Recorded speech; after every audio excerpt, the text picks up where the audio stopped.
2 sampai PN dan diikuti suatu pernyataan lain yang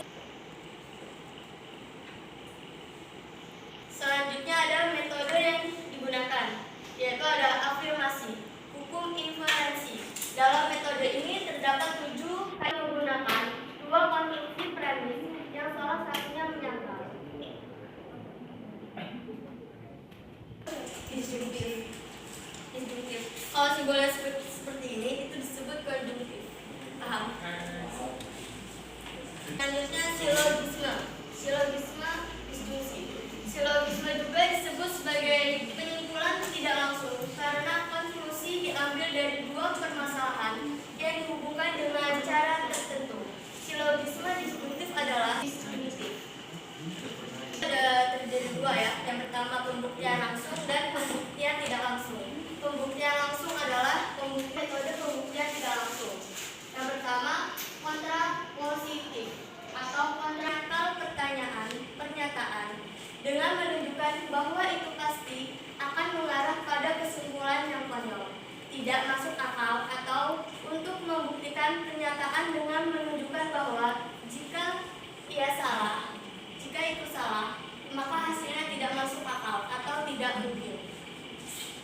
Jadi kita masuk ke tabel kebenaran.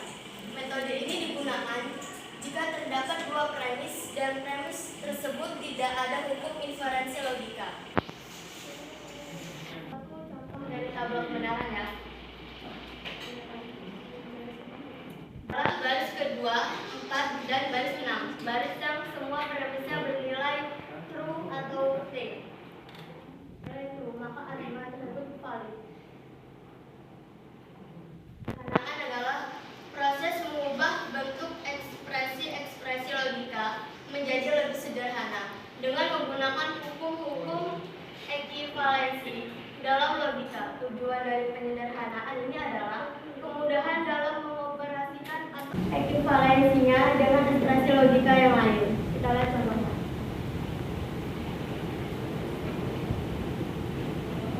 Operasi penyederhanaan.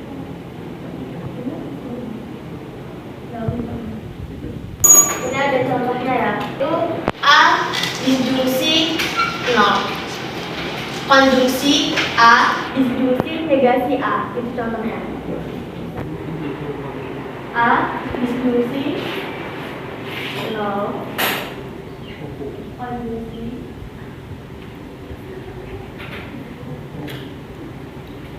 A. Bagaimana cara kita menyederhanakannya? Kita lihat dulu tabelnya. Kita lihat tabel yang A disjungsi 0. Itu masuk ke 0 of yang sama dengan A. Disebut sebagai 0 of or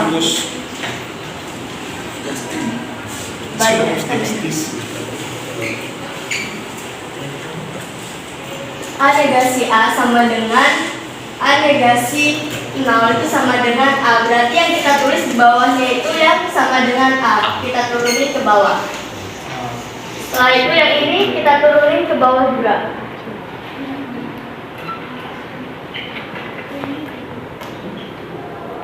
A disjungsi negasi A. Sekarang kita lihat lagi tabelnya. Yang hasilnya tadi kita turunkan ke bawah. Tinggal kita sederhanakan. Jadi penyederhanaan dari A disjungsi negasi A sama dengan 1. Maka kita tulis di sininya 1. Ininya kita turunkan ke bawah. Lalu kita tulis 1. Setelah itu kita sederhanakan lagi yang A konjungsi 1. Kita cari A konjungsi 1. 1 sama dengan A. Ingat, operasi penyederhanaan dengan menggunakan hukum-hukum logika dapat digunakan untuk membuktikan ekspresi logika tautologi jika hasil akhirnya 1. Nih, tautologi jika hasilnya 1. Kontradiksi jika hasilnya 0. Dan jika tidak 0 ataupun 1, maka kontingen. Selanjutnya, menghilangkan perangkai implikasi dan diimplikasi. Perangkai dasar, negasi, disjungsi, dan konjungsi. Itu ada contohnya. A. Diimplikasi B.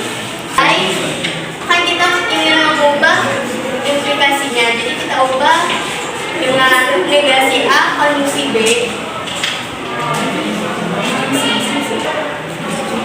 Negasi B, disjungsi A. Gimana? Itu. Ini kita sebut diimplikasi. Berarti tugas kita merubah ini. Karena lihat tadi kita kan menghilangkan perangkai aplikasi dan disjungsi, ini kita ganti disjungsi B. Selanjutnya konjungsi, ini kita turunkan. Kita buat negasi B, konjungsi A.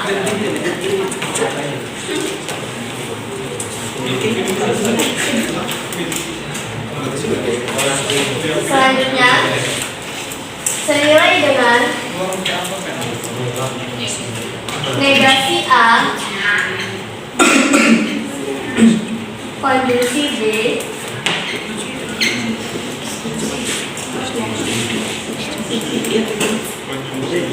konjungsi A, negasi B.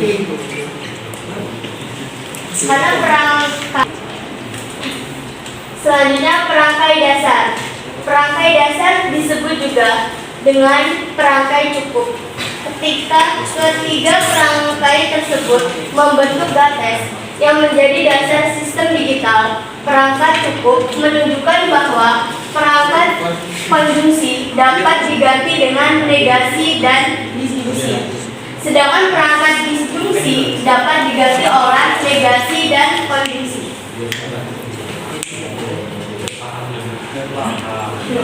Lanjut kita ke contoh. Ikutin pernyataan yang dapat diganti tadi. Maksudnya? Iya. Selanjutnya yaitu sesi diskusi. Bagi teman-teman yang ingin bertanya, dipersilakan.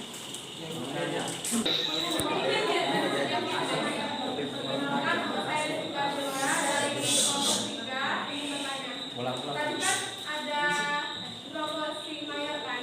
Nah itu apa sih proporsi? Jawab. Premis major adalah merupakan keterangan atau hasil pemikiran yang berupa pernyataan secara umum dan garis besar. Sudah dipahami?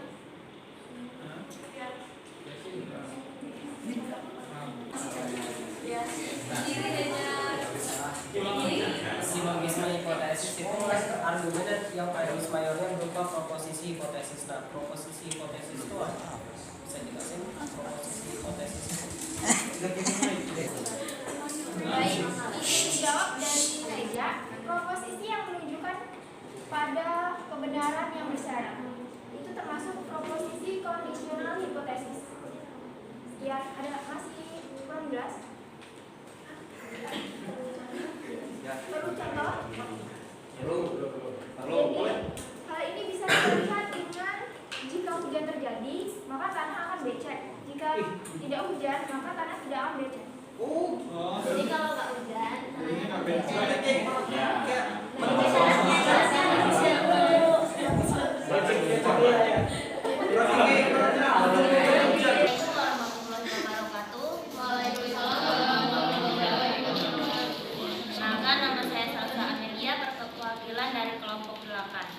Bagaimana sih contoh dari modus ponen pada metode yang digunakan?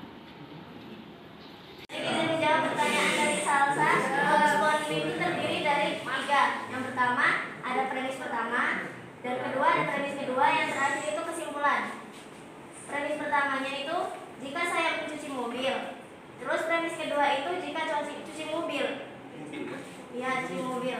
Terus kesimpulannya atau konklusinya, kalau saya mencuci mobil, ayah akan senang.